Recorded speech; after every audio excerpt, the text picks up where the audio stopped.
Hi friends, welcome to our channel intro to Karma.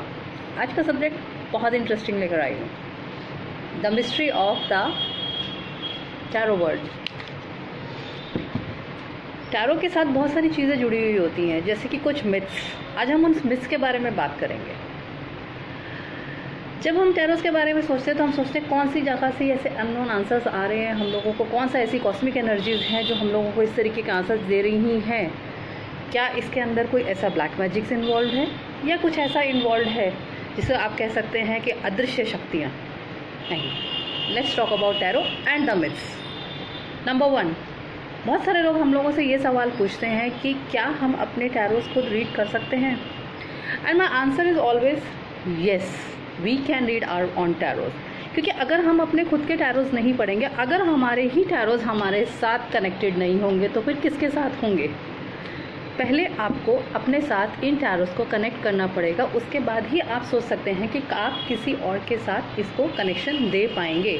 So myth number 1, क्या हम अपने टैरोस पढ़ सकते हैं? Ruled out. नंबर 2, लोग ये सवाल भी पूछते हैं कि क्या हम ये टैरो अंधेरा होने के बाद पढ़ सकते हैं? क्यों नहीं पढ़ सकते हैं, ये मुझे समझ में नहीं आता है। क्योंकि काफ़ी वास्ट स्टडीज़ करने के बाद मुझे लगता है इसे पढ़ने का कोई फिक्स टाइमिंग्स नहीं है कि आप दिन के उजाले में ही इसे पढ़ेंगे या रात के अंधेरे में ही इसे पढ़ेंगे। ऐसा कुछ नहीं है। टैरोस आपको कुछ तरीके के गाइडेंस देते हैं, ना कि वो आपको उलझाते हैं किस तरीके से। अब ये आप पे डिपेंड करता है कि आप उसको किस तरीके से ले रहे हैं। अगर हम ये बात करते हैं कि हम रात को पढ़तेंगे, तो क्या कई लोगों के माइंड में आता है कि क्या ये किसी अदृश्य शक्तियों से या कोई पोर्टल्स तो नहीं खोल देगा किसी और दुनिया के, कोई थर्ड डायमेंशंस तो नहीं खोल देगा, कुछ ऐसा तो नहीं हो जाएगा? ऐसा कुछ नहीं होता। It's a vast study first of all. तो आप अपने टैरोस कभी भी पढ़ सकते हैं, आधी रात को ही पढ़ सकते हैं। फिक्र मत करिए, आप जब मर्जी चाहें इसे पढ़िए, कोई टेंशन नहीं है। Rule number 3, myth number 3 in fact, लोग हमसे ये सवाल ज़रूर पूछते हैं कि जो हमारे कार्ड्स हैं वो आज आए हैं अच्छे कार्ड्स, सपोज़ हम कप्स की, सूट्स की या मेजर आर्कैनास की बात करते हैं, तो हमारे बारे में ये बहुत भी बोला जाता है कि इसका मतलब होता है समथिंग इज़ ऑलवेज पॉजिटिव।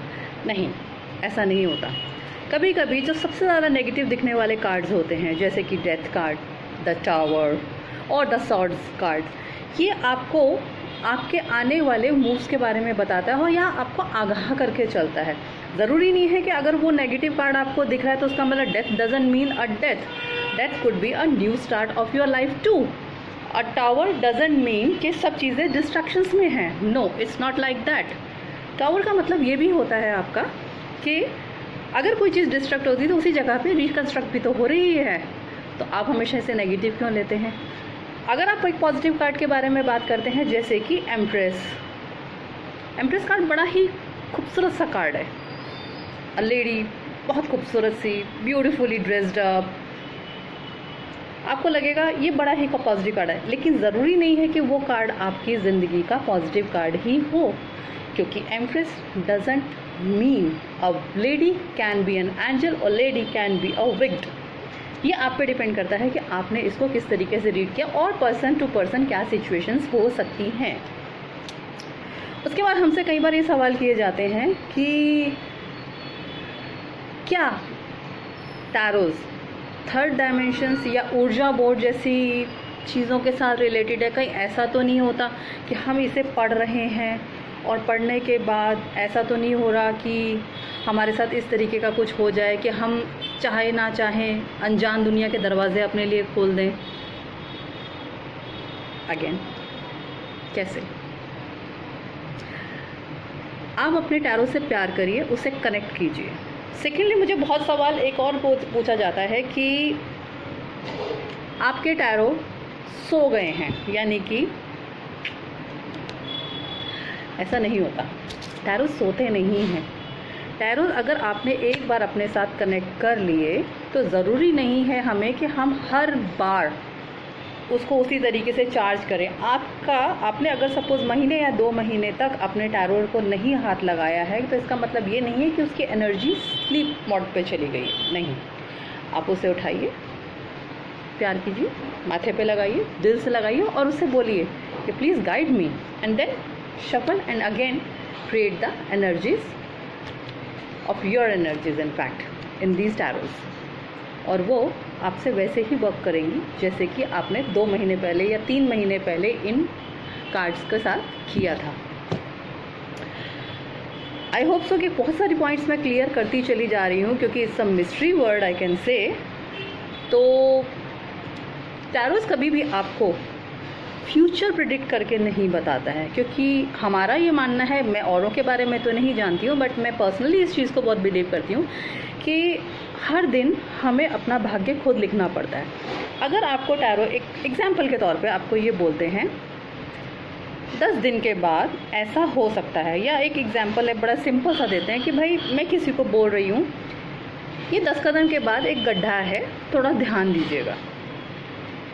अब ये आप पे डिपेंड करता है, टैरो ने आपको गाइड कर दिया कि ये 10 कदम के बाद आपके गिरने के चांसेस हैं। आप संभलोगे कैसे? क्या आप अभी भी अंधाधुंध चलेंगे, या आप ये चीज़ सोचने की कोशिश करेंगे कि नहीं आई कैन चेंज दिस, कि मेरे को अगर एक गाइडेंस मिली है कि ये 10 कदम के बाद मुझे गिरने का कहीं वो दिया जा रहा है तो मुझे थोड़ा संभल के चलना चाहिए। तो गाइडेंस हमेशा टैरो देते हैं, वो आपका फ्यूचर प्रिडिक्ट नहीं कर पाते क्योंकि हर फ्यूचर को आपको एवरी डे खुद अपने लिए लिखना पड़ता है। It's a very very beautiful word, it's a mystery word, मगर टैरोज आपके बेस्ट फ्रेंड्स हैं, इस चीज़ के लिए मान के चाहिए। आई होप सो कुछ मिथ्स मैंने क्लियर किए। बहुत जल्दी मैं आपके साथ एक वीडियो लेकर आऊँगी जो हमारे एंशिएंट रून्स रीडिंग के ऊपर है। तब तक के लिए मुझे इजाज़त। Thank you so much, love you all.